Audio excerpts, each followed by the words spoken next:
Olá, bem-vindo de volta ao curso Lógica de Programação utilizando Python. Meu nome é Mariana Flávio e hoje a gente vai falar sobre os tipos de dados.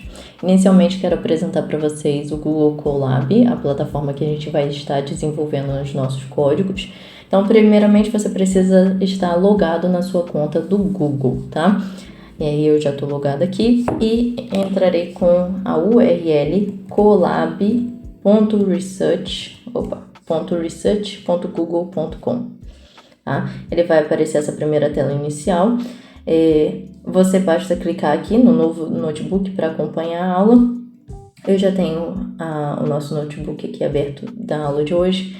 E vamos iniciar com operações de entrada e saída. Na última aula a gente tinha falado sobre declarações de variáveis, tá? Aqui eu estou declarando a variável chamada nome. Então eu estou atribuindo o nome Mariana à variável nome.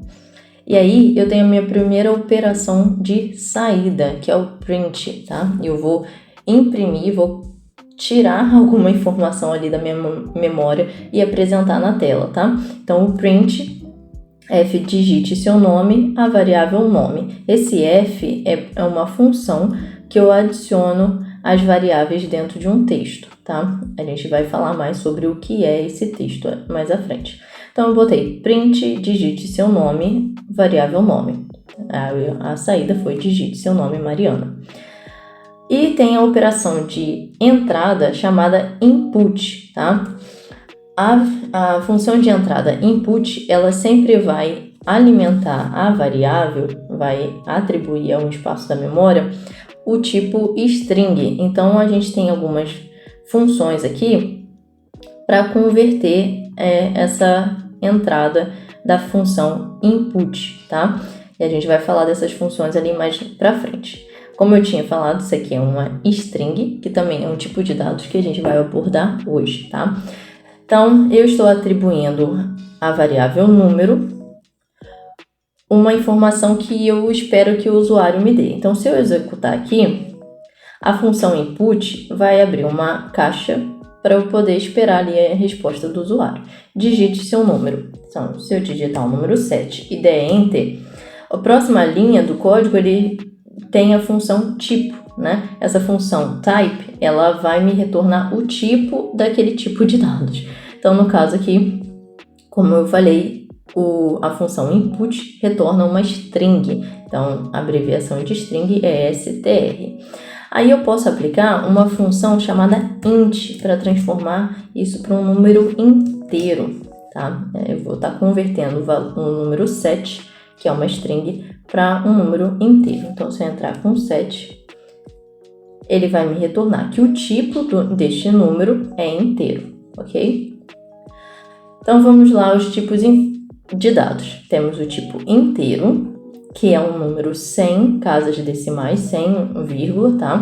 Que ele pode variar de mais infinito a menos infinito, considerando zero. Então, ele pode ser o número 10, o número menos 10, menos 1000, 0, 1 e assim por diante, tá? Eu vou aqui atribuir à variável a o número 1 inteiro. Aí eu verifico o tipo com a função type, ele é um inteiro. O float é um número com casas decimais, tá? É um número com vírgula. Então a gente tem aqui o número pi, 3,1415, o menos 3, só que o menos 3 aqui ele recebe o menos 3,0, tá? Então, como a linguagem de programação é baseada na língua inglesa, a gente não vai utilizar a vírgula, a gente vai usar o ponto para definir as casas decimais ali, tá? Então, B recebe o valor 1.5, 1,5, tá? E eu verifico o tipo com a função type, verifico que é um float. A gente pode aplicar algumas operações matemáticas, tá? Como soma com sinal de mais, como subtração com sinal de menos, multiplicação com asterisco, a potenciação com duplo asterisco, a divisão que retorna um valor float, né, com tipo float, eu uso apenas uma barra. Então, a variável g vai receber a divisão 5 sobre 2, tá? Então, g é 2,5. Agora, se eu quiser que essa divisão me retorne um inteiro, eu uso duas barras, tá? A variável g é igual a 4 dividido por 2. Só que ele vai me retornar aqui um inteiro, tá? 2. Se eu fosse dividir apenas com uma barra, ele ia me retornar 2.0, porque é um float, tá? O resto da divisão é o inverso. Ao invés de eu ter o valor da divisão, eu quero saber o que sobra dessa divisão. Aí eu uso o símbolo de porcentagem, tá? Agora os tipos booleanos. O tipo booleano, ele tem duas formas, como o verdadeiro e o falso, o true e false, tá? Ele é utilizado para aplicar essas lógicas ali de igual, maior que, menor que, a gente vai ver mais a seguir, tá? A gente tem as operações aqui, não condicionais, mas de comparação, né? As operações de comparação, que são elas and, or e not. And significa e, então, a variável A e a variável B são verdadeiras? Se ambos os lados são verdadeiros, ele vai retornar verdadeiro, vai retornar true. Só que aqui no caso, eu declarei que a variável A é true e que a variável B é false. Logo, A é verdadeiro e B é falso. Então, nenhum dos lados é falso. Ele retorna falso. A operação OR, que significa ou, ele verifica se qualquer um dos lados, independente qual é o lado, seja verdadeiro. A é verdadeiro e B é falso, mas pelo menos A é verdadeiro. Logo, true, tá? O not, ele retorna o oposto daquela variável, tá? Então, se a variável A é verdadeiro, então não é A, então logo é falso, tá? Não é verdadeiro, logo é falso. As operações lógicas que a gente pode aplicar ali de igualdade. Diferente de atribuir, né? Aqui no caso, A recebe o valor de B. Eu estou usando um sinal de igual. Logo, eu estou atribuindo o valor de B a A. Agora, se eu quero me perguntar, A é igual a B? Então, eu uso dois sinais de iguais, tá? A é verdadeiro e B é falso. Então, A não é igual a B. Logo, false, tá? Agora, aqui eu estou atribuindo o valor de B a A. Então, se B é falso, agora A também é falso, tá? Aí eu pedi para ver o que está na variável A e é falso, tá? E aí eu posso fazer algumas operações lógicas aqui, como maior que, menor que. Então, 5 é maior que 3? Sim, então é verdadeiro. 5 é menor que 3? Falso, então falso. Posso aplicar também o maior que ou igual, tá? E o menor que ou igual.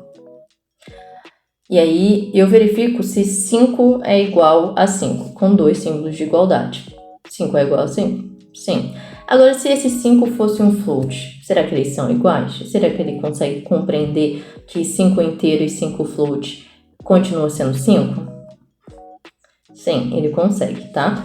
Ali, as casas decimais não vão atrapalhar o computador de entender que 5 é igual a 5. Agora, se eu colocar 5,01, ele já entende que não é a mesma coisa, tá? Porque não é. O desigual, que é não é igual a. A é diferente de B, usando o símbolo de exclamação igual. A é diferente de B? Falso, porque em algum momento eu atribuí o valor de B a A. Logo, ambos são falsos. Então, A é falso e B é falso. Então, eles são iguais, tá? Então, por isso que aqui retornou falso. A gente também tem o tipo string, tá? Eu atribuí a variável minha string a frase hello world, tá? Aqui a gente pode identificar uma string tanto como aspas duplas como aspas simples, tá? A string basicamente é um conjunto, uma sequência de caracteres, tá? Caracteres são os espaços, os símbolos especiais, os números, as letras e tudo isso junto são as strings, tá? Eu consigo formar strings ali, as palavras, as frases, os textos e assim por diante, tá? Eu posso aplicar algumas operações a essa string, como upper, que eu coloco todas as letras, todos os caracteres em letras maiúsculas, né? O lower para fazer o contrário, em letras minúsculas. Eu posso substituir uma letra por outra. Então, a letra, toda vez que ele encontra a letra H, ele aqui vai substituir pela letra C. Só que aqui, o Python, é importante ter em mente que ele é um case sensitive, tá? Case sensitive quer dizer que ele diferencia o H maiúsculo do H minúsculo. Então, se eu colocar H minúsculo aqui, ele não vai encontrar porque não tem H minúsculo no Hello World. Se eu executar aqui, ele não alterou para ser maiúsculo, tá? Agora, se eu colocar o H maiúsculo e executar, ele vai alterar, tá? Hello World. Agora, o find é para eu encontrar a posição de determinado caractere dentro da minha string, tá? Aqui eu encontro o índice desse caractere. Aqui eu estou tentando procurar o caractere L. Ele vai retornar o índice, né? A posição do primeiro caractere que ele encontrar ali, tá? Só que aqui, ele diz que o L está na posição 2. E se você olhar para o Hello World, o L é o terceiro caractere aqui. Mas é bom ter em mente que o Python começa a contar do zero, tá? Ele conta 0, 1, 2, 3, ao invés de ser 1, 2, 3, tá? Então aqui o H está na posição 0, o E está na posição 1 e o L está na posição 2. Por isso que ele retornou 2. E por último, a gente verifica o tamanho da string com a função len, de length em inglês, tá? Que é tamanho. Aí eu uso a função len, abre parênteses, minha string, e ele retornou que tem 13 caracteres ali. Então, se você ver, ele está considerando tanto a vírgula, o espaço e o ponto de exclamação. O Hello World, vamos lá, é 1, 2, 3, 4, 5, com a vírgula 6, com espaço 7, 8, 9, 10, 11, 12 e a exclamação 13 caracteres. Esse é o tamanho da minha string. E é isso, pessoal. Hoje foi a aula sobre tipos de dados básicos, né? Que são os inteiros, que são números sem casas decimais, floats, que são os pontos flutuantes com casas decimais, os booleanos, que são verdadeiros e falsos, e as strings, que são um conjunto de caracteres, tá? Te vejo na próxima aula. Se inscreve no canal. Se tiver alguma dúvida, deixa aí no comentário, tá? Não deixa de seguir aí o curso para você se desenvolver em programação. Qualquer coisa, estamos aí para te ajudar, tá? Beijos e até a próxima aula.